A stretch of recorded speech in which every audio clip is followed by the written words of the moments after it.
Assalamualaikum warahmatullahi wabarakatuh. Perkenalkan, nama saya Risma Maulida dari kelas Visioner.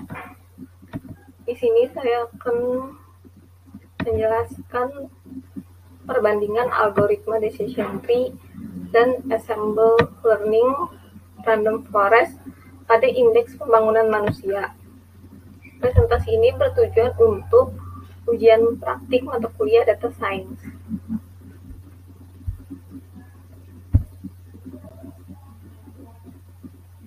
Adapun yang menjadi topik bahasan di kali ini, yang pertama latar belakang dan rumusan masalah, yang kedua variabel data, yang ketiga pre-processing data dan interpretasi, yang keempat model dan parameter model, yang kelima ukuran kebaikan model, dan yang terakhir ada kesimpulan.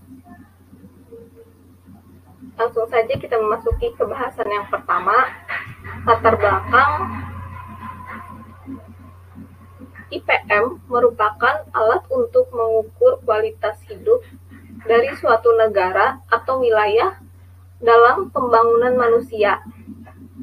IPM merupakan indeks komposit yang mencakup 3 bidang manusia yang dianggap paling mendasar, dilihat dari kualitas fisik dan non-fisik yang meliputi indeks kesehatan, pendidikan, dan standar hidup layak.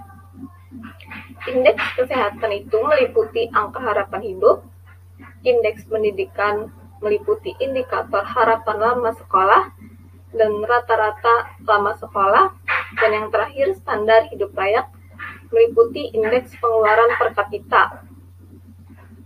Decision tree merupakan metode non-parametrik yang digunakan untuk klasifikasi dan regresi. Tujuan dari decision tree ini untuk membuat model yang memprediksi nilai variabel target dengan mengikuti aturan keputusan sederhana dari fitur data yang tersedia. Nah, karena di sini saya menggunakan perbandingan, yaitu perbandingan decision tree dengan ensemble learning. Metode yang kedua, yaitu ensemble learning, adalah metode di mana beberapa algoritma digunakan secara bersamaan. Tujuan ensemble learning adalah agar sistem dapat membuat prediksi yang lebih akurat daripada hanya menggunakan satu algoritma. Salah satu algoritma ensemble learning yaitu random forest. Random forest adalah suatu algoritma yang digunakan pada klasifikasi data dalam jumlah yang besar. Klasifikasi random ini dilakukan melalui penggabungan pohon dengan melakukan training pada sampel data yang dimiliki. Selanjutnya rumusan masalah. Yang pertama, bagaimana perbandingan antara model decision tree dengan random forest pada indeks pembangunan manusia ini. Yang kedua, bagaimana tingkat akurasi setelah dilakukan balancing data. Yang terakhir, bagaimana hasil perbandingan antara model decision tree dengan random forest.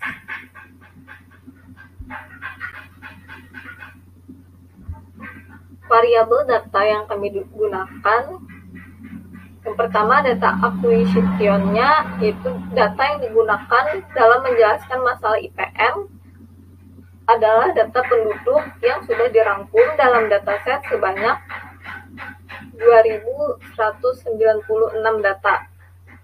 Pada dataset ini memiliki beberapa fitur dan sebuah target, yaitu indikator IPM. Selanjutnya, data exploration-nya, data yang digunakan dalam pelatihan model harus sudah sesuai dengan ketentuan, seperti tipe data harus numerik, tidak ada nilai nol, dan semua fitur harus ada hubungannya dengan target.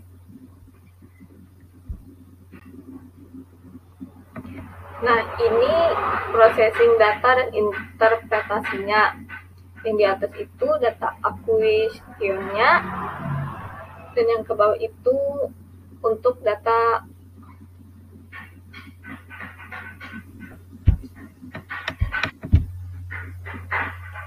Yang di bawah ini visualisasi dari data exploration-nya.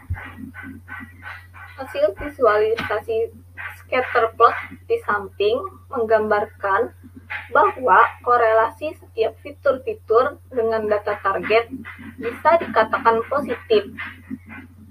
Dapat dilihat bahwa semakin kecil nilainya, maka indikator IPM mencapai level low, dan sebaliknya. Apabila semakin besar nilainya, maka indikator IPM-nya mencapai level very high.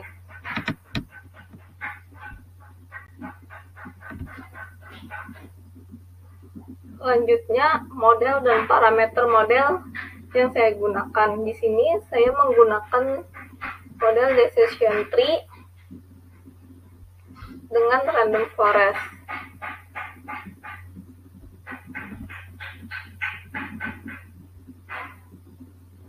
Di sini training set score untuk model decision tree mencapai 1,00 dan test set skornya mencapai 96. Sedangkan pada random forest test set skornya mencapai 0,97. Hasil skor akurasi dari model decision tree maupun random forest ini cenderung sudah baik karena selisih akurasi antara data test dan data trainnya kurang dari 5%.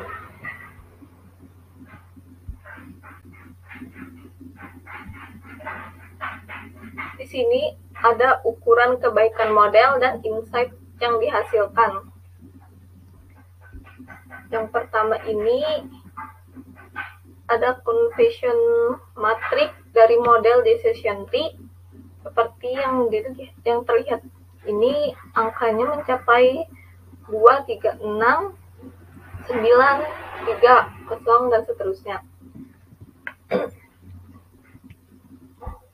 Kemudian pada import classification report-nya,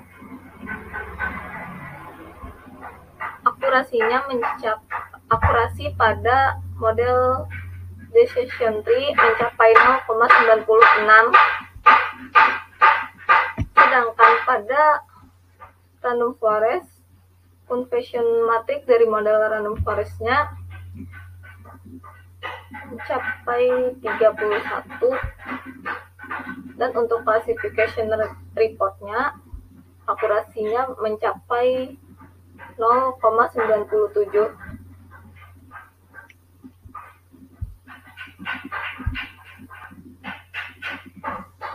Dapat ditarik kesimpulan. Yang pertama, perbandingan model decision tree dengan random forest ini bisa dikatakan sama-sama baik. Namun, pada percobaan ini, algoritma decision tree mendapat tingkat akurasi 96%, sedangkan pada random forest mendapat tingkat akurasi 97%.